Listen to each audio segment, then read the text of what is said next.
Ang walang kapantay na martial god, unang yugto. Kabanata 2161, Alyansa. Sa Golden Mountain. Sa residential area para sa mga taong galing sa ibang bansa, maraming tao ang dumating upang batiin ang mga may potensyal na mapili para sa pulong ng kontinente ng Siyam na Ulap. Marami sa mga potensyal na kandidatong iyon ang hindi naintindihan at inisip na may kinalaman ito sa pagpupulong ng kontinente ng Siyam na Ulap. Kung tutusin, alam nila na ang Golden Mountain ay isa sa apat na maimpluwensyang grupo mula noong sila ay nandoon, ang Golden Mountain ang napili ng shrine. Sa mga taong may potensyal na maging kandidato ng Meeting of the Continent of the Nine Clouds, marami sa kanila ay mula na sa Golden Mountain. Ang apat na maimpluwensyang grupo ay may namumukod tanging mga alagad. Ang kanilang mga tao ay pupunta rin sa pagsusulit tulad ng mga dayuhan. Siyempre, ang ginawa ng shrine ay kapaki-pakinabang para sa kanila. Mas madali para sa kanila ang mapili para sa pagpupulong ng kontinente ng Siyam na Ulap.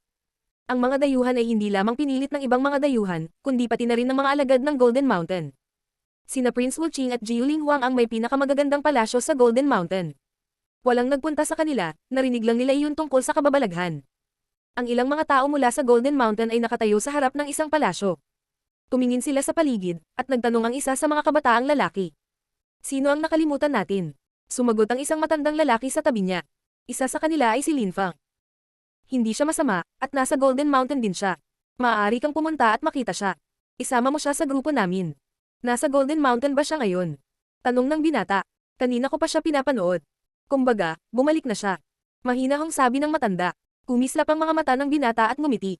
Mabuti, tawagin mo si Bing, pupunta tayo at anyayahan siyang magkasama. Sige. Sabi ng matanda na tumango. Pagkatapos, ang kanyang silweta ay kumikislap. Ilang sandali pa, may dumating na magandang babae. Brother Zin.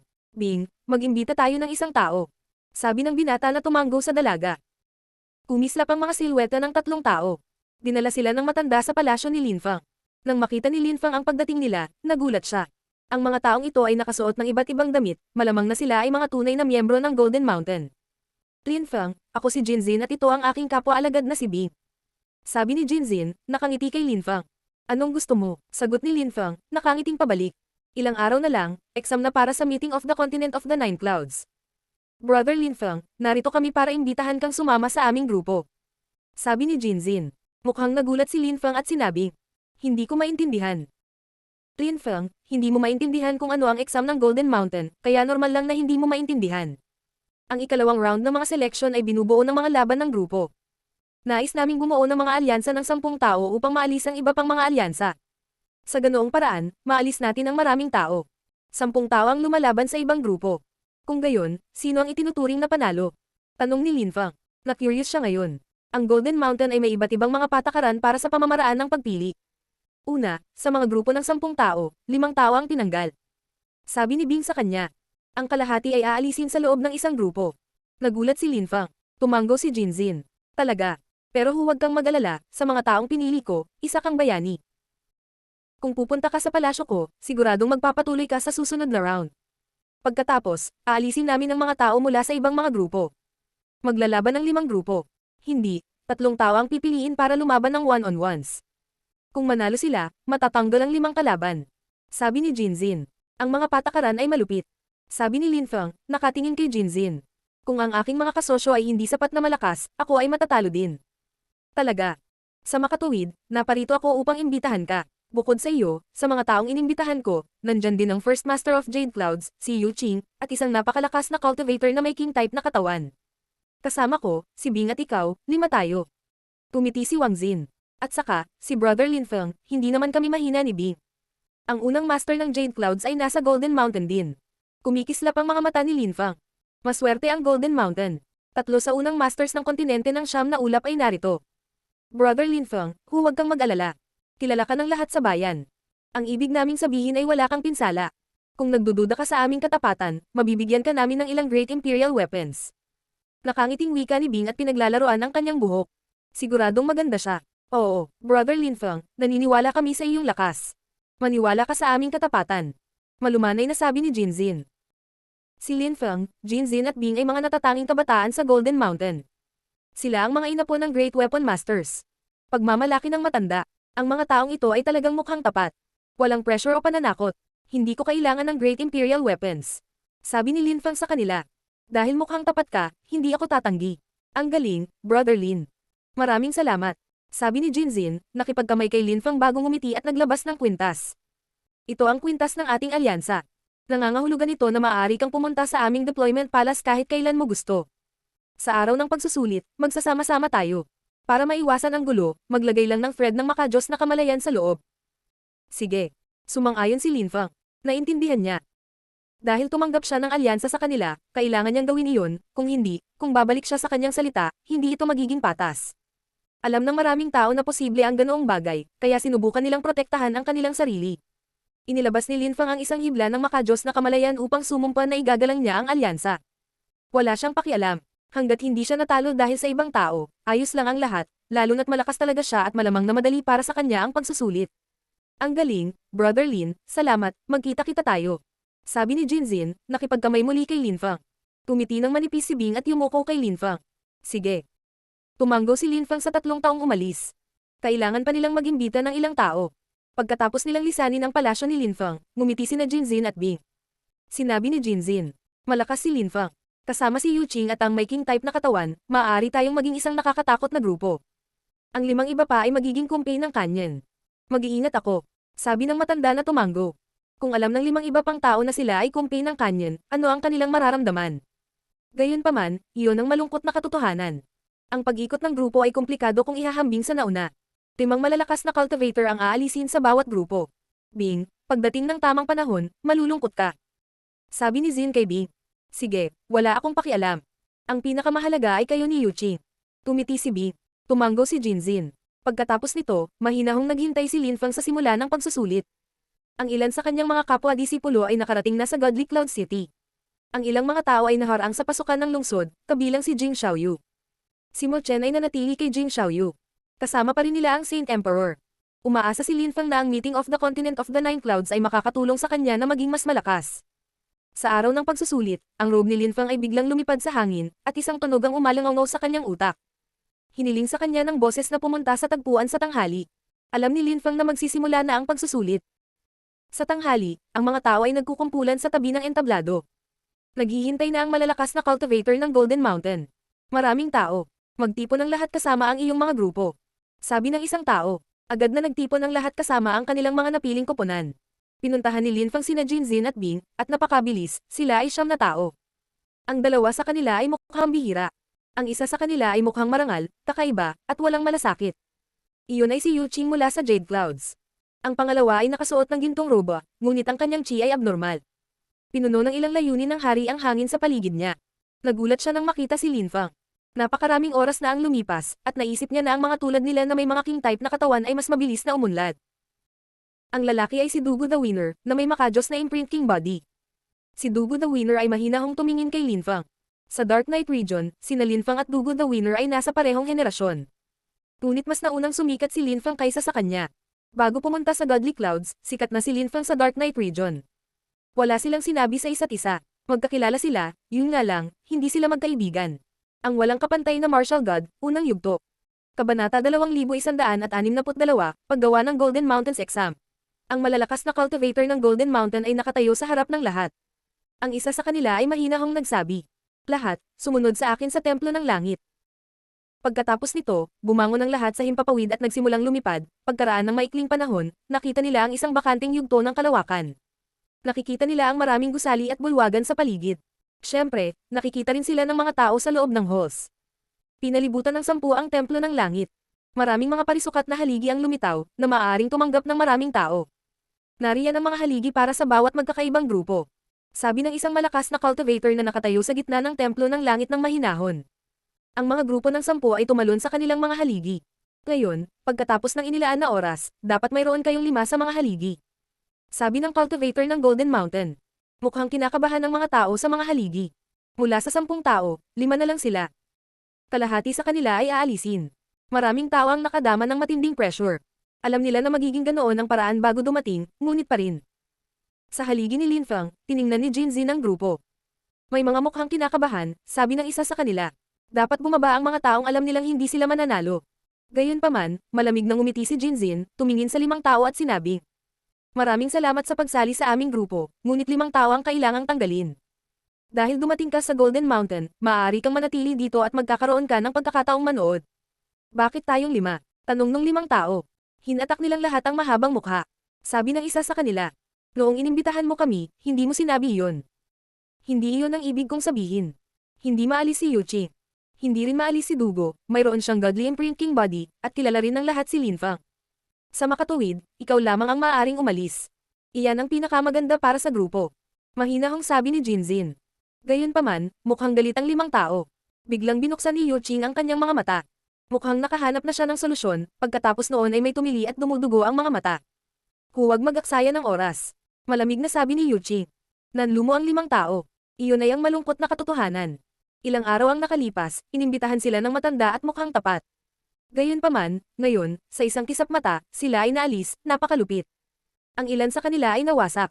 Hindi nila inaasahan ang kalupitan na ito. Hindi lang sila. Maraming tao sa iba pang mga haligi ang kailangang dumaan sa parehong bagay. Tumingin si Linfang kay Yuching, ang unang master ng Jade Clouds. Siya ay tumingin napakalakas. Nakakatakot ang kanyang mga mata, kaya niyang sirain ang 7 siwang ng mga tao sa kanyang husay. Mabilis na tumalon ang 5 tumatanggi sa haligi. Naisip ni Linfang na kung hindi siya sikat, siya ay nakikaw tulad ng iba. Makalipas ang maikling panahon, 5 tao na lang ang natira sa lahat ng mga haligi. Lahat sila ay mga henyo. Sa napakaikling panahon, kalahati ng lahat ng tao ay naalis. Sa halos 400 tao, halos 200 na lang ang natitira. Ngayon, oras na para sa ikalawang round. Sabi ng cultivator ng Golden Mountain. Sinulyapan niya ang karamihan at nagpatuloy. Ang mga grupo ng 5 ay lalaban ngayon laban sa iba pang mga grupo ng 5. Timang laban, kung matatalo ang isang panig, matatanggal ang buong grupo. Kung may hindi tumanggap, pwede nilang hamanin ang 3 tao mula sa buong grupo at kung manalo sila, maaari silang magpatuloy. Para maiwasan ang pagkawala ng mga tunay na bayani dahil sa mga grupo, ginawa nila ang panuntunang iyon, naisip ng karamihan ng marinig nila iyon. Ang grupo ni Linfang ay napakalakas. Si Yuching, unang master ng Jade Clouds, ay maaari nang manalo sa isang laban. Si Linfang ay maaari ding manalo sa isang laban. Ang mga nauna ay maaaring maghamon muna. Sabi ng cultivator ng Golden Mountain. Sa isang segundo, may tumalon sa battle stage, nagulat ang mga tao. Si Prinsipe Wuching iyon. Siya ang unang tumalon sa entablado ng labanan, nalungkot na ang mga tao sa kung sino man ang pipiliin ni Prinsipe Wuching. Ikaw, sabi ni Prinsipe Wuching, itinuro ang isang grupo sa isang haligi. Hinatak ng mga taong iyon ang mahabang mukha. Ayaw nilang maalis. May tumalon sa entablado ng labanan, ngunit paano makikipagkompetensya ang taong iyon kay Prinsipe Wuching? Ang kanyang 3,000 thread ng emotionlessness strength ay ginawa siyang walang emosyon at pinayagan siyang gamitin ang 3,000 deadly technique. Sa isang kisap mata, na-flat niya ang kanyang kalaban at nanalo. Pagkatapos nito, nanalo ang mga kalaban sa isang laban at natalo sa huli, na nangangahulugang na-eliminate sila ng 2 hanggang 1 para sa grupo ni Prince Wuching. Ang grupo ay may isang malakas na cultivator, ngunit hindi niya kayang makipagkompetensya sa lahat ng iba pa. Yuching, manalo ka muna para sa amin, sa ganoong paraan, magkakaroon din tayo ng inisyatiba sa susunod na 2 round. Sabi ni Jinzin kay Yuching. Tumanggo si Yuching. Kumislap ang kanyang silweta at napunta siya sa battle stage. Binuksan niya ang kanyang mga mata at tumingin sa ilang tao. Hinatak nilang lahat ang mahabang mukha. Ikaw, mahinahong sabi ni Yuching. Isang tao mula sa grupong iyon ang tumalon sa entablado ng labanan. Ito ang pinakamahinang tao sa kanilang grupo, dahil wala silang pag-asa na manalo laban kay Yuching. Umaasa silang manalo sila sa susunod na 2 laban. Tumayo ang 2 mandirigma sa entablado ng labanan. Yuching ay gumawa ng isang hakbang. Parang lumalabas ang mga mata niya sa orbit niya, nakakakilabot. Tumaas ang nakamamatay na lakas sa isang kisap mata. Kasabay nito ang paggalaw ng kanyang mga labi at lumabas ang lakas sa kanyang bibig at pulso. Ang kanyang kalaban ay biglang nagbigay ng isang kakilakilabot na tili, at ang kanyang 7 siwang ay nagsimulang damyugo ng sagana. Ginalaw ni Yuching ang kanyang mga kamay at pinabalik ang kaaway sa kanyang haligi. Ito ay isang napakalaking pagkatalo. Ikalawang laban. Dugo the winner, pumunta ka, sabi ni Jinzin kay Dugo the winner. Sige. Tumanggo si Dugo the winner at tumalon papunta sa battle stage. Lumapag din ang kanyang kalaban sa kanyang harapan. Nakakatakot ang kanyang chi. Bits. 3,000 godly imprint lights ang nagsimulang lumutang sa itaas ng battle stage. Ito ay isang hindi kapani-paniwalang pagpapakita ng King Chi. Malakas talaga si Dugo the winner.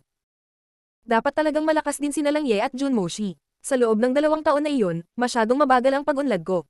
Pinagbuti ko lang ang aking pisikal na lakas, naisip ni Linfang. Lumipas ang mga taon mula noong araw ng Pathfinder ng Imperial rank ang list sa Holy City. Noon, si Langye ay nasa parehong antas ng paglilinang bilang Linfang, katamtamang antas na emperador, ngunit ngayon napakaraming oras na ang lumipas. Narating na ni Linfang ang tuktok ng Huangqi layer. Yung iba naman siguro nasa parehong level. Kung tutuusin, kahit hindi sila kasing lakas niya pagdating sa pakikipaglaban noon, hindi rin nila naiintindihan ang lakas ni Dao noon. Ang mga taong may mga king type na katawan ay naging mas malakas nang lumakas sila. Ang kanilang mga kakayahan sa pakikipaglaban ay naging mas nakakatakot din sa paglipas ng panahon. Nagsimulang umakyat sa kalangitan ng 3,000 godly imprint lights ni Dugo the Winner at nagsama-sama sa kanyang lakas ng Dao bago bumagsak sa kanyang kalaban. Sa huli, nanalo siya. 2 panalo, 1 talo. Ang 3 pang miyembro ng grupo ng mga kalaban ay namutla nang sila ay naalis. Sa Yuching at Dugo ang nagwagi sa grupo ng mga kalaban, paano sila mananalo? Ang mga sumunod na laban ay kagilahil-alas. Ang mga grupo ay patuloy na natanggal. Sa wakas, ang isang tao na nasa isang grupo ng mga natalo ay hinamon ng 3 cultivator mula sa isang karibal na grupo at natalo sila. Nakilala siya ng ilang tao. Ito ay isang nakakatakot na cultivator mula sa Supreme Clouds na nagpapaliwanag ng lahat ng ito. Makalipas ang ilang oras, 80 ilang tao na lang ang naiwan sa mga haligi. Ang iba ay naalis na at hindi na makakasali sa meeting of the Continent of the Nine Clouds. Sa ikatlong round na ito, mas maraming tao ang matatanggol. Dapat lumaban ang bawat isa sa 5 miyembro ng grupo. Dapat silang manalo ng 3 beses. Ang mga tao na nasa grupo ng mga nanalo ngunit natalo sa kanilang laban ay inaalis din. Ang mga mananalo sa kanilang laban at nasa mga grupo ng mga nanalo ay maaaring lumaban sa 3 tao mula sa alinmang grupo ng mga nanalo. Kung nanalo sila sa 3 laban, qualified sila. Dahan-da ang paliwanag ng Golden Mountain Cultivator. Ang pinakamahina ay mabilis na natatanggol. Tanging ang pinakakabayanihan sa lahat ng mga bayani ang mananatili sa huli. Sa pagkakataong ito, random na pipiliin ko ang mga kalaban. Mahinahong sabi ng taong iyon. Tinuro niya ang 2 grupo ng 5 tao. Ang kani-kanilang mga miyembro ay lumaban sa isa't isa, ang kanilang mga laban ay hindi kapani-paniwala. Sa pagkakataong iyon, kahit nanalo ang isang grupo, maaaring matanggal ang 2 sa kanilang mga miyembro. Ang mga cultivator ay handa na ngayong gamitin ang kanilang buong lakas upang manalo at maiwasang maalis. Pagkatapos ng ilang labanan, tanging ang pinakamalakas na alyansa ang natira. Malungkot si Lin Feng. Sa bawat pagkakataon, hindi bababa sa 5 tao ang natanggal kapag 2 grupo ang naglaban. Ang isang grupo ay hindi maaaring manalo sa lahat ng mga laban, o hindi bababa sa ito ay hindi nangyari. Sa makatuwid, sa bawat oras na hindi bababa sa 6 na tao ay inalis. Na-eliminate si Ruyon. Si Lin Feng ay namangha. Si Jiuling Huang at ang iba ay nasa parehong grupo. Sina Yao Yao, Ziling, at Ruyon ay naalis na. Tanging sina Jiuling Huang, Ru Feng, at isang miyembro ng Golden Mountain ang hindi pa natanggal sa kanilang grupo. 2 grupo mo, laban. Sabi ng cultivator ng Golden Mountain sa sandaling iyon. Itinuro niya si Lin Feng at ang kanyang grupo sa isang tabi, at ang grupo ni Prince Wuqing sa kabilang panig. Pareho silang nagkaroon ng First Masters. Masyadong excited ang mga tao. Isang grupo ang kailangang alisin. Ngunit si Prinsipe Wuqing at Yuqing ay malamang na hindi maglalaban. Kahit na maalis ang isang grupo, pipiliin nilang hamanin ang 3 tao upang maging kwalipikado. Kung hindi, kung ang isang guro ay tinanggal bago ang pagpupulong ng kontinente ng 9 na ulap, kung gayon. Tumalon si Prince Wuqing sa entablado ng labanan, tumingin si Jinzin kay Lin Feng at sinabi, Lin Feng, labanan mo ito. Ipinakita na ni Dugo the Winner kung gaano siya kas. Maaaring talunin ni na Jinzin at Yuqing ang iba pang miyembro ng grupo ni Prinsipe Wuqing. Malakas din si Bing. Maaari silang lahat manalo. Kaya ngayon iniisip nila na ang pagtanggal kay Lin Feng ay ang pinakamagandang bagay na magagawa nila. Ang walang kapantay na martial god, unang yugto. Kabanata 2163, malupit. Prinsipe Wuqing. Nang marinig ni Lin Feng si Jinzin, nagulat siya. Hindi pa man lang nagsisimula ang meeting of the Continent of the Nine Clouds at pinapalaban nila si Prinsipe Wuqing. Ang panuntunan ay ang mga nanalo lamang na nasa grupo ng mga natalo ang maaaring hamanin ang 3 tao. Kung sila ay natalo, sila ay direktang inalis. Sa makatuwid, kung lalabanan ni Lin Feng si Prinsipe Wuqing, isa sa kanila ay tiyak na aalisin at hindi makakasali sa pulong ng kontinente ng 9 na ulap. Kakaiba ang itsura ng mukha ni Prinsipe Wuqing. Si Lin Feng at Prinsipe Wuqing ay nagmula sa Dark Knight region, at si Prince Wuqing ay may tiwala sa sarili. Ngunit nakita niyang kakaiba na lalaban siya kay Lin Feng, lalo na't umaasa siyang lalahok si Lin Feng sa pulong ng kontinente ng 9 na ulap. Pareho ang iniisip ni na Lin Feng at Prince Wuqing. Alam din ni Lin Feng na si Prince Wuqing ay may 3,000 thread ng emotionlessness strength at alam na ang 3,000 deadly technique ay kailangang lumahok sa meeting of the Continent of the Nine Clouds, kung hindi, sayang. Sa makatuwid, tumingin si Lin Feng kay Jinzin. Niyaya niya siya, ang 3 tao ay nagsabi ng magagandang salita. Siyempre, kailangan siya ni Jinzin sa simula dahil ayaw niyang may mangyari na hindi inaasahan. Nais niyang maabot ang bahaging ito ng proseso. Salamat kay Yuqing, ang may king type na katawan, at kay Lin Feng, nakarating siya rito. Ngunit ngayon, iba ang mga bagay. Si Lin Feng ay nasa kanilang alyansa, kailangan nilang tanggalin ng isang tao, at nang walang pag-aalinlangan, nagpasya siyang alisin si Lin Feng.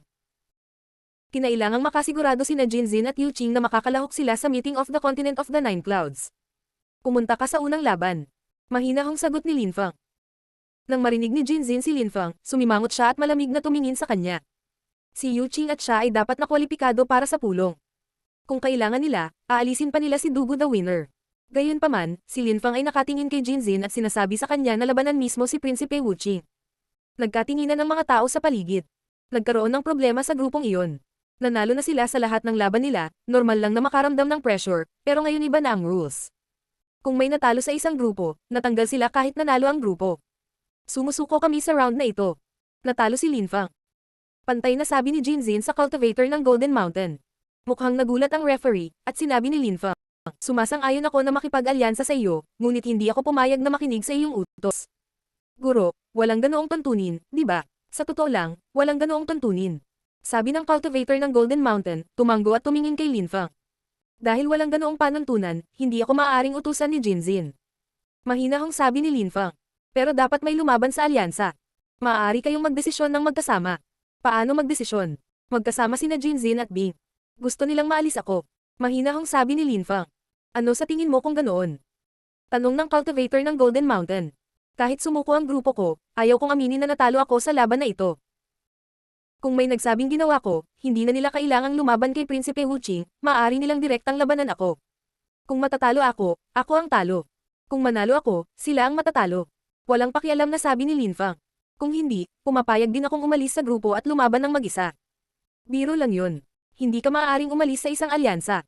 Sino kami sa tingin mo? Sabi ni Jinzin, humakbang patungo kay Lin Feng at itinuro ang kanyang daliri sa kanya. Naging eerily tahimik ang kapaligiran. May impresyon si Lin Feng na gustong saksakin siya ni Jinzin gamit ang daliring iyon. Ang isang alyansa ay hindi rin nakasalalay sa iyong kahulugan. Sagot ni Lin Feng, umusad din. Nagsimulang umikot ang hangin sa tumataas na enerhiya. Itinuro pabalik ni Lin Feng si Yu Qing, ang mga espada ng Holy Spirit ay namumuo sa kanyang daliri at nagiging espada. Nagbanggaan ang mga enerhiyang lumalabas sa magkabilang daliri, may mga bitak sa hangin sa pagitan nila. Yu Qing at ang iba pa ay lumayo, nakasimangot. Nagsimula ang isang panloob na labanan. Malamang na malakas si Prince Wu Qing. Gayunpaman, hindi lumaban si Lin Feng, hindi dahil hindi siya ng ahas, ngunit dahil hindi niya naisip na ito na ang tamang oras para labanan niya si Prinsipe Wu Qing. Hindi lang siya ang nag-iisip ng ganoon, ang iniisip ni Yu Qing ay katulad ni Lin Feng. Hindi pa panahon ni Yu Qing para lumaban kay Prinsipe Wu Qing, pareho silang first masters sa kani-kanilang rehiyon. Mag-aaway sila, ngunit hindi sa sandaling iyon. Kaya naman, si Yu Qing ay hindi rin umahan at lumaban kay Prinsipe Wu Qing. Ganon din ang naisip ni Lin Feng. Gusto lang ni Jinzin na maalis ang isa sa kanila na parabang ang mga miyembro ng kanyang alyansa ay mga ponya. Hindi yun nagustuhan ni Lin Feng. Kinamumuhian niya ang gayong maliliit na tao. Ngayong gusto na nila siyang isakripisyo, sumambulat siya sa galit. Bastos. Paputok na sigaw ni Jinzin. Nakasisindak na mga ilaw ang nagpailaw sa haligi. Nasa harap niya mismo si Lin Feng. Sa ganoong distansya, ang mga ordinaryong emperador ay namatay dahil sa mga enerhiya. Asar. Sumigaw din si Lin Feng ng napakalakas.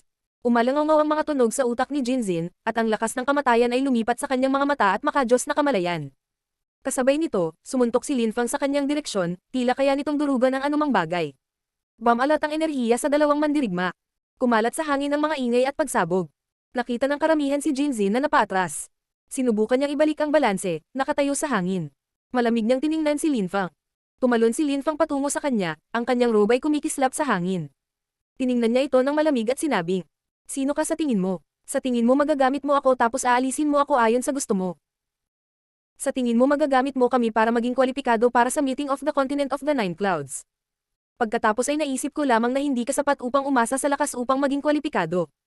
Nakakatawa ka, pinahiya ni Lin Feng si Jinzin. Galit na galit ito, hinatak niya ang mahabang mukha, lalo na't pinilit lang siyang pabalaykan ni Lin Feng. Ang sinasabi ni Lin Feng ay hindi walang basehan. Hindi siya kasing lakas ni Lin Feng, kaya gusto niyang tanggalin siya. Naisip ba niya na maaari siyang gumamit ng ibang tao at hindi na kailangang umasa sa lakas para maging kwalipikado para sa meeting of the Continent of the Nine Clouds, dahil lang siya ay mula sa Golden Mountain? Lalabanan ko ang isang ito. Pumasok si Bing, tumalon sa entablado ng labanan. Sumimangot na naman ang karamihan. Tinutulungan ng babae si Jinzin. Dinaig ni Lin Feng si Jinzin, kaya hindi masasabi ni Jinzin na si Lin Feng ang talo, kung hindi, pagtatawanan siya ng karamihan. Sa anumang kaso, hindi nasisiyahan si Jinzin. Nagpa siya si Bing na isakripisyo ang sarili para kay Jinzin. Si Jinzin ay talagang malakas, at si Bing ay may tiwala sa kanya. Hindi niya alam kung bakit siya itinulak pabalik ni Lin Feng, ngunit sa kanyang opinyon, si Jinzin ay naging masyadong pabaya. Sa totoo lang, kung may lumaban sa malapit na labanan laban kay Lin Feng, ganoon din ang mangyayari. Napakalakas ni Jinzin, alam ito ni Lin Feng, ngunit alam din niya kung gaano siya kalakas. Lalabas ka pa rin. Sabi ni Jinzin, malamig na sumulyap kay Lin Feng. Bumaba siya pabalik sa poste at huminto sa pagtingin kay Lin Feng, sa halip ay pinapanood ang battle stage. Ang kanyang mga mata ay puno pa rin ng malamig na ilaw. Hindi manalo si Bing laban kay Prinsipe Wu Qing, at mabilis na natalo. Walang nagulat. Natalo siya at nagawa niyang kalimutan ang tungkol sa kahihiyan ni Jinzin. Para sa ikalawang labanan, tumalon si Jinzin. Galit pa rin ang itsura niya. Napakalakas ng kanyang kalaban, ngunit natalo ni Jinzin ang kanyang kalaban at mabilis na nanalo. Para sa ikatlong labanan, si Yu Qing ay lumaban at nanalo. Para sa ikaapat na labanan, si Dugo ang nagwagi ay lumaban, ang kanyang 36 na makajos na imprints ay lumaki at nadoronge niya ang kanyang kaaway. Nanalo rin siya. 3 beses na silang nanalo. Nanalo ang grupo nila. Gayunpaman, ayon sa mga patakaran, kailangang lumaban si Lin Feng, kaya lumaban siya at nanalo. Namangha ang mga tao sa kanilang grupo. Kung si Prinsipe Wu Qing ay hindi kasama sa grupo ng kanilang mga kaaway, maaari silang manalo ng 5 laban. Sina Yu Qing, Jinzin, Lin Feng at Dugo the Winner ay nanalo lahat. Lahat sila ay napakalakas. Sa grupo ng mga kalaban, si Prinsipe Wu Qing lamang ang nanalo. Kung patuloy na maaalis ang mga tao, sino ang matatanggol sa isang iyon? May mga tensyon na sa pagitan ni Lin Feng at Jinzin, naisip ng karamihan. Ang mga nanalo at nasa mga grupo ng mga nanalo ay maaaring manatili sa mga haligi. Halos 400 malalakas na cultivator, at ngayon ay 40 na lamang ang natitira. Naisip ng mga nanonood, may mga nakasimangot, ang iba naman ay napabuntong hininga. Ang mga taong sasali sa Meeting of the Continent of the Nine Clouds ay napakalakas lahat. Gayunpaman, ang mga tunay na laban ay magsisimula sa panahon ng pagpupulong ng kontinente ng 9 na ulap. Tsaka parang naisip pa rin ng Golden Mountain na sobra na ang 40 tao kaya hindi pa tapos. Gusto pa rin nilang alisin ang mga tao, ngunit ang mga grupo ay hindi na pantay. Ang ilang mga grupo ay may 3 tao, ang ilang mga grupo ay may 4 na tao, at ang ilang mga pambihirang grupo ay mayroon pa ring 5 tao. Ang ilang mga bihirang grupo ay mayroon ding 1 tao na lang ang natitira. Mga taong nasa grupo na natalo, at pagkatapos ay hinamon ng 3 tao ng sunod-sunod at nanalo. Ang walang kapantay na martial god, unang yugto. Kabanata 2164, pagtatapos ng pagsusulit. Ang cultivator ng Golden Mountain ay nakatayo sa himpapawid na nanonood ng walang tibo. Sinulyapan niya ang karamihan at sinabi, maaaring pumili ng 30 tao ang Golden Mountain. Sa makatuwid, mayroong 12 mga tao na kailangang alisin. Mayroon kaming 10 grupo, bawat grupo ay maaaring pumili ng 1 tao na tatanggalin. Kung mayroong hindi pagkakasundo, maaari mong labanan upang malutas ang issue. Ang mga taong natanggal ay maaaring hamanin ang 3 nanalo. Kung manalo sila, mananatili sila, at ang mga talunan ay matatanggal. Mahinahong sabi ng cultivator ng Golden Mountain. Kinabahan ng mga manlalaban, dahil ito na ang huling round. Kailangan nilang alisin ang 10 tao, perpekto, may 10 grupo na natitira. Ikot-ikot sabi ng malakas na cultivator na sumulyap sa mga grupo. Sabi niya, kayong 3, sino ang gusto mong alisin? Hinatak ng 3 cultivator ang mahabang mukha. Napakalakas nila para makarating doon. Ngayon kung may gustong lumaban sa 3 tao at manalo, talagang mahirap, dahil ang pinakamalakas na cultivator na lang ang natitira. Gayunpaman, walang sino man ang maaaring baguhin ang mga patakaran. Sa grupong iyon, 2 tao ang sabay na tumingin sa pangatlo. Hinatak ng taong iyon ang mahabang mukha. Ang lahat ay lumaban hanggang ngayon, kaya't alam ng mga tao ang lakas ng bawat isa. Marahil ang ilang mga tao ay nagtago ng kanilang tunay na lakas, ngunit ang gayong mga tao ay bihira. Ang taong tinitingnan ng 2 pang cultivator ay talagang ang pinakamahinang tao sa kanilang grupo. Wala siyang sinabi at nagbitiw sa sarili. Sinubukan pa rin niyang hamanin ang 3 tao, ngunit mabilis siyang natalo. Na-eliminate siya, hindi siya makakasali sa Meeting of the Continent of the Nine Clouds. Ang mga bayani ay inaalis na ngayon, naisip ni Lin Feng, na nanonood sa mga taong iyon. Ang 2 taong umalis ay napakalakas.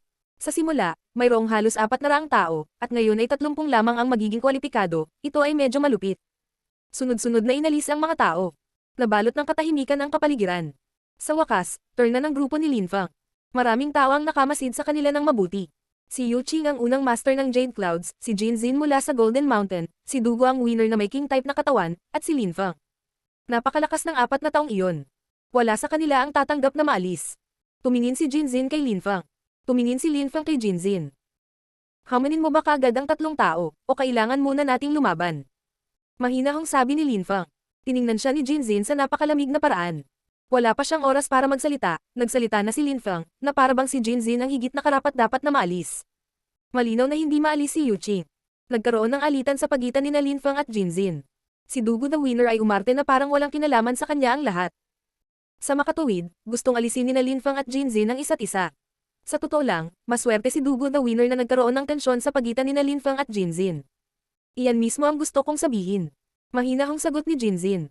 Pag-isipan mong mabuti. Pwede naman tayong mag-away, ayos lang sa akin. Pero kung masugatan ka, hindi magiging madali para sa iyo ang paghamon sa tatlong tao at sa ganoong paraan, hindi ka makakasali sa meeting of the Continent of the Nine Clouds. Sabi ni Linfang. Malamig na tiningnan siya ni Jinzin. Halika. Pagkatapos noon, tumalon siya at lumapag sa battle stage, nakatitig kay Linfang. Ang kanyang mga mata ay puno ng pagpatay. Napuno ng kapangyarihan ng dawang hangin, at ang kanyang cosmic energies ay tumaas sa kalangitan. Tumingin si Linfang kay Jinzin at dahan-daang naglakad pasulong.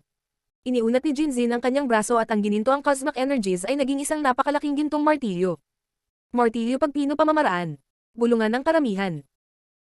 Ang mga miyembro ng Golden Mountain ay nagsanay ng paglilinang ng armas, kaya ang kanilang mga sandata ay makapangyarihan. Tumalon din si Linfang sa entablado, isang malakas na tunog ang umalangaw. Isang nakakatakot na itim na espada ang lumitaw sa itaas ng ulo ni Linfang. Ito ay tumingin lubhang matalim at vibrating ominously. Weapon King Intent. Sumimangot ang karamihan. Iyon ba ang espiritu ni Linfang? Bakit siya nagkaroon ng ganoong intensyon? Ang mga cosmic energies ng espadang iyon ay binubuo ay nakakatakot. Mas malakas pa sila kaysa sa cosmic energies ni Jinzin. Sumimangot si Jinzin, at gumalaw ang kanyang martilyo. Kumikislap ang mga deployment light sa buong paligid. Bumangon si Jinzin sa hangin, itinaas ang kanyang martilyo. Lumitaw ang mga ulap at nagsimulang umihip ang malakas na hangin, naging madilim ang hangin. Isang nakakatakot na lakas ang bumangon, sinusubukang durugan ang langit. Gaano kalakas, ang lakas na iyon ay talagang mapang-api.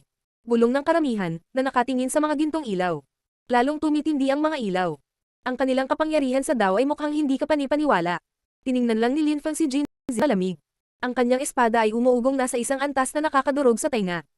Ang lakas ng lupa, ang langit, at ang 10,000 bagay ng paglikha ay nagdikit at nagsanib kasama ng espada.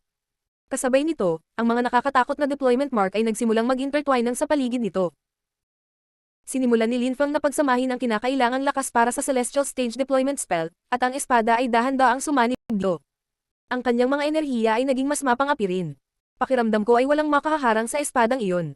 Ang mga nakakatakot na enerhiya ay nagsisigawan sa isa't isa. Ang martilyo ni Jinzin ay gumuhit sa kalangitan. Tumibok ang puso ng mga tao sa chi nito. Ang martilyo ay lalong lumaki, at maraming martilyo na anino ang lumitaw sa paligid nito, na nagkukumpiyansa kay Linfang. Pumunta ka, inilabas din ni Linfang ang kanyang napakalaking espada gamit ang Celestial Stage Deployment Spell. Ito ay naging isang sinag ng liwanag at bumaril patungo sa martilyo.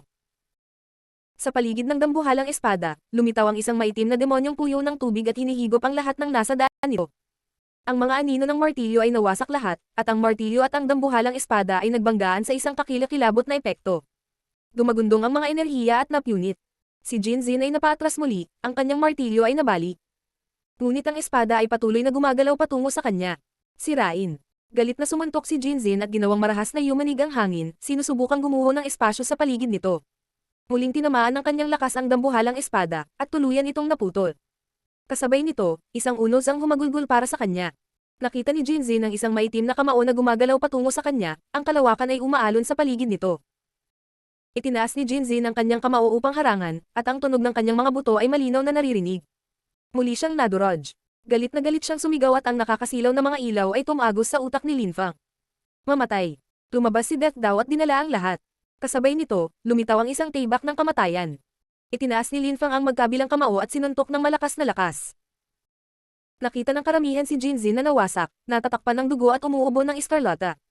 Bumagsak siya mula sa langit at bumagsak sa lupa. Tumibok ang puso ng mga tao. Gaano kalakas? Ang dambuhalang espada na iyon, at ang kanyang pisikal na lakas. Ang mga tao ay nakatingin kay Linfang nang may pagtataka. No wonder naglakas loob siyang kumilos ng mayabang. Malamang na maganda ang ranggo niya sa meeting of the Continent of the Nine Clouds. Pinanood ni Linfang si Jinzin na bumangon at malamig na sinabi. Hindi ka kwalipikadong lumahok sa meeting of the Continent of the Nine Clouds. Tumalikod siya at bumalik sa poste. Naiwan sina Dugu the Winner, Linfang, at Yuqing. Namutla ang mukha ni Jinzin. Umuubo pa siya ng dugo. Ang malakas na cultivator mula sa Golden Mountain ay nagsabi sa kanya. Maaari mong piliin na hamanin ang tatlong tao, o sumuko. Nang marinig iyon ni Jinzin, namula ang kanyang mukha. Paano niya hamanin ang tatlong tao? Ang mga taong iyon ay pawang mga bayani. Susuko na ako. Sabi ni Jinzin, nakatitig kay Linfang. Gayunpaman, hindi man lang nag-abala si Linfang na tingnan siya. Si Jinzin ay walang iba sa kanya. Gusto ni Linfang na tumuon sa pagpupulong ng kontinente ng siyam na ulap. Pagkatapos ng kanilang laban, mas maraming tao ang natanggal. Binabati ko ang lahat. Sabi ng malakas na cultivator, na nakangiti sa karamihan. 30 na kayo ngayon. Makikilahok ka sa pagpupulong ng kontinente ng siyam na ulap. Ang iba ay maaaring nanonood pa rin, gayunpaman. Nang marinig iyon ay ngumiti silang lahat ng walang pakialam. Ang mga naalis ay hindi mukhang masaya sa lahat, bagaman. Sila ay desperado, malungkot, nabigo, sila ay mapapanood lamang. Sige, pwede na kayong maghiwa-hiwalay. 1 buwan pa, maghanda para sa pagpupulong ng kontinente ng siyam na ulap. Mahinahong sabi ng referee. Ang mga kwintas ay lumipad patungo sa lahat ng mga naging kwalipikado.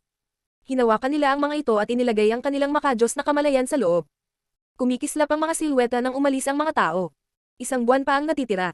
Ang walang kapantay na martial god, unang yugto. Kabanata 2165, iba't ibang kaisipan at opinyon.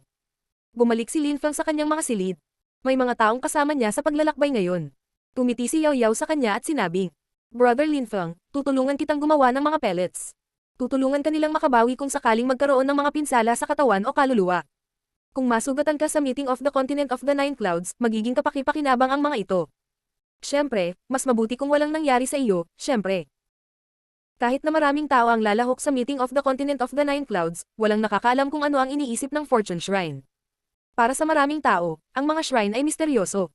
Tanging ang makapangyarihang mga grupo ng Godly Cloud City ang nagkaroon ng pagkakataong makilala ang mga tao mula sa mga dambana. Nagtataka si Linfang tungkol sa mga shrine, ngunit hindi siya nagsaliksik tungkol sa mga ito. Siya ay kumbinsido na siya ay pagpunta upang malaman ang higit pa tungkol sa mga ito sa panahon ng pagpupulong ng kontinente ng siyam na ulap. Ang pagpupulong ng kontinente ng siyam na ulap ay magpapahintulot sa kanya na malaman ang tungkol sa pinakapuso ng mundo ng paglilinang. Kukunin ko ang soul pellet, pero hindi ko kailangan ng ibang pellets. Kaya kong kontrolin ang mga cosmic energies sa buhay. Sabi ni Linfang, nakangiting pabalik sa kanya. Kumislap ang mga mata ni Yao Yao at sinabi niya, Brother Linfang, alam mo ang napakaraming uri ng cosmic energies. Talaga, marami. Pumayag naman siya. Hihihi. Kahit hindi ako makakasali sa meeting of the continent of the Nine Clouds, matutuwa akong panuurin ka, pati na rin si Brother Ling. Huwag mag-away sa isa't isa, sabi ni Yao Yao, nakatingin kay Jiuling Huang. Nagkatinginan sina Linfang at Jiuling Huang, ngunit walang sinabi. Pareho silang ayaw makipag-away sa isa't isa ngunit kung kailangan nila, syempre, ni isa sa kanila ay hindi magpapatalo. Alam ng dalawa na maaaring kailanganin nilang labanan ng isa't isa sa panahon ng pulong. May 1 buwan pa, Brother Linfang, ano ang gagawin mo? Tanong ni Yao Yao kay Linfang. Magsanay at magpahinga. Kailangan kong gawing mas matatag ang aking pundasyon. Sagot ni Linfang. Wala siyang magawa sa loob ng 1 buwan. Mananatili siya sa Golden Mountain at magsasanay sa paglilinang. Nais niyang gawing mas matatag ang kanyang lakas, at maging mas malakas. Hindi siya nakaramdam ng anumang pressure, dahil alam niyang maaari siyang mapunta sa pinakamataas na daan, ngunit walang sino man ang makakapag-expect kung ano ang mangyayari sa meeting of the continent of the Nine Clouds. Sige. Mabuti, magsasanay din ako ng paglilinang. Susubukan kong abutin kayong dalawa. Tumisi si Yao Yao. Bumalik si Linfang sa kanyang tirahan at ihiwalay ang kanyang sarili sa labas ng mundo upang magsanay ng cultivation. Tapos na rin ang mga pagsusulit sa Holy Cultivation Tower, Demon Sect at Ghosts and Spirits Temple. Pumili silang lahat ng 30 tao. Tulad ng Golden Mountain, ang mga napili ay mga bayani din. Sa Holy Cultivation Tower, sa labas ng isang tore, 2 malalakas na cultivator ang malamig na nakatingin sa malayo. Huang Shi, sa panahon ng pagpupulong ng kontinente ng siyam na ulap, kung kailangan kong lumaban sa iyo o kay Linfang, ako ay magiging walang awa. Deklara ni Lei Dongtian, kumikislap ang mga madilim na ilaw ng kalpa sa paligid niya. Tumingin si Huang Shi kay Lei Dongtian at malamig na ungol. May bumangon sa ere at huminto sa tabi niya. Si Wang Jie yun. Nakahanap ng paraan ang Pellet King's clan para ipadala si Wang Jie sa Holy Cultivation Tower. Sina Wang Jie at Wang Shi ay parehong lalahok sa meeting of the continent of the Nine Clouds. Hindi kalayuan sa kanila, sa labas ng isa pang tore, may nakatingin din sa malayo at bamulong. Feng, feeling ko nasa Godly Cloud City ka. Malamang nasasali ka sa pulong ng kontinente ng siyam na ulap. Sa Ghosts and Spirits Temple, isang madilim na ambon ang nakapalibot sa isang silweta. Madilim ang mga mata ng taong iyon. Siya ay tumingin nakakatakot na hayop. Mga batang lalaki, maghanda para sa patayan. Masama at malamig na sabi ni Tianhan. Linfang, narinig ko na nasa Eastern Town ka rin. Kahit na ang lakas ng katawan mo, dudurugin pa rin kita. Sa isa pang bayan ng Godly Cloud City, ang Bestial Chi ay sumugod sa kalangitan mula sa tuktok ng bundok. Ang lahat ng mga tao doon ay mukhang sanguinary at uhaw sa dugo. Mukha silang mga born killer. Magsisimula na ang pagpupulong ng kontinente ng Siyam na Ulap. Sa Hilagang Bayan, isang binata sa isang patag na lupain ang nakatayo habang ang kanyang mga kamay ay nakapulupot sa kanyang likuran. Nakasuot siya ng cyan robe, at pinakawalan ng king chi na pumuno sa hangin. Mukha siyang mayabang na hari, matalas ang kanyang mga mata, ang pangitain ng isang walang katulad na cultivator. May isang tao sa tuktok ng Holy Mountain. Siya ay mukhang masaya, relaxed, at magaan ng loob, isang edukadong iskolar na higit sa makamundong alitan. Wala siyang pinakawalan na chi. Sa likod niya ay may dahan-dahang dumating. Kilala ni Lin Fang ang taong iyon. Si Yan Ren mula sa Holy Mountain. Kapatid, sa pagkakataong ito, kailangan mong mag-rank muna sa Meeting of the Continent of the Nine Clouds. Bulong ni si Yan Ren sa binata. Hindi siya sumagot, hindi nagbabago ang kalmado niya. Sa hindi kalayuan, isang kalbong Buddhist monghe na may hawak na mga butil ay dahan-daang naglakad at nakatingin sa malayo. Pinagdikit niya ang mga palad niya at dahan-daang pumikit. Pagkatapos, umupo siya ng naka-cross-legged. Siya rin ay tumingin dalisay at higit sa makamundong alitan. Nagpapanggap na naman ang hanggal na monghe na iyon. Sabi ni si Yan Ren. Gayunpaman, ang Buddhist monghe ay nagmumuni-muni na, ang labas ng mundo ay wala nang kinalaman sa kanya. Sa ibang lugar, isang kalbong lalaki ang naliligo sa sikat ng araw. Siya ay hindi isang Buddhist monghe, gayunpaman. Nililigawan niya ang isang magandang babae, ngumiti siya at sinabi. Maraming malalakas na cultivator sa kontinente ng Siyam na Ulap. Dapat kaming mag-asawa at magkaroon ng mga anak. Baka kung papalarin tayo, may mga regalo ang mga Diyos sa atin. May nakarinig sa mga walang hiyang salitang iyon. Walang kulang sa mga kakaibang bagay sa kontinente ng Siyam na Ulap. Maraming mga henyo, magsisimula na ang pulong ng kontinente ng Siyam na Ulap at may nakakagulat na ng ahas na manggulo sa isang magandang babae. Ito ay medyo kakaiba. Sa ibang lugar, si Hao Qinglin ay tahimik habang nakatingin sa malayo. Magsisimula na ang pagpupulong ng kontinente ng Siyam na Ulap, at sa siya. Gayunpaman, ito ang unang pagkakataon sa kanyang buhay na nagkaroon siya ng mga pagdududa. Napakaraming napakalakas na cultivator. Magkaiba sina Jianmang at Hao Qinglin. Walang makita si Jianmang. Sa sandaling iyon, nakaupo siya sa isang halijing bato at mahinahong naghihintay. Sa silangang bayan, si Prince Wuqing ay nakaupo sa isang gintong palasyo, na puno ng hangin ang kanyang emotionless na layunin. Sa wakas ay magsisimula na ang pagpupulong ng kontinente ng Siyam na Ulap. Mabilis itong lumapit. Sa lahat ng mga henyo na napili para sa Meeting of the Continent of the Nine Clouds, lahat ay may iba't ibang iniisip. Alam nila na malapit na silang makipaglaban sa mga tao mula sa ibang mga lugar, lahat ng mga taong iyon ay makapangyarihan at maimpluwensya. Sino ang tatayo sa taas? Napakalayo, sa Dark Knight Region, sa Holy City, sa Champion University. Lumipas ang mga taon. Nanatiling hindi nagbabago ang kapaligiran.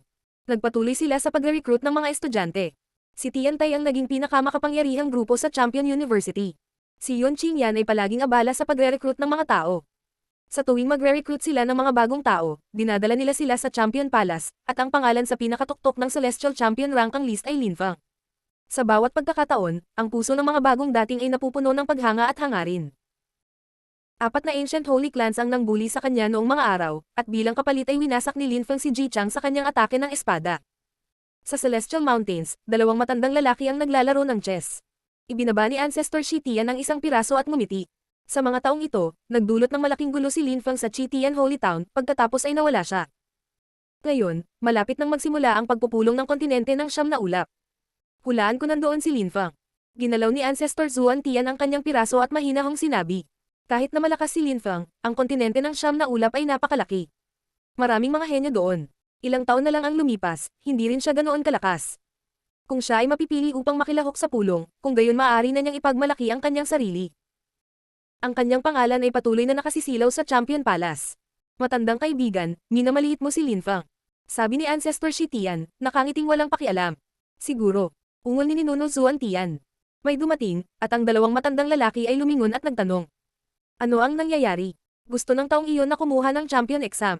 Sabi ng bagong dating, kumikislap ang mga matalim na ilaw sa kanyang mga mata. Tumiti ang 2 matanda. Sige, sige. Nagbabago ang mga bagay sa paglipas ng panahon. Tinatanggap din ng Champion University ang pagbabago. Pagkatapos noon, nagpatuloy siya sa paglalaro. Biglang mukhang nakakatawa si Ancestor Zuan Tian, nagsimula siyang mag-init sa galit at nanlilisik ang kanyang mga mata habang galit na sumisigaw. Napakawalan Jia. Ngunit si Ancestor Shi Tian ay tumawa at umalis, hindi siya pinansin. Sa mga araw na iyon, ang mga bituin ay partikular na nakasisilaw sa kontinente ng Siyam na Ulap, tulad ng mga kandidato ng pagpupulong ng kontinente ng Siyam na Ulap.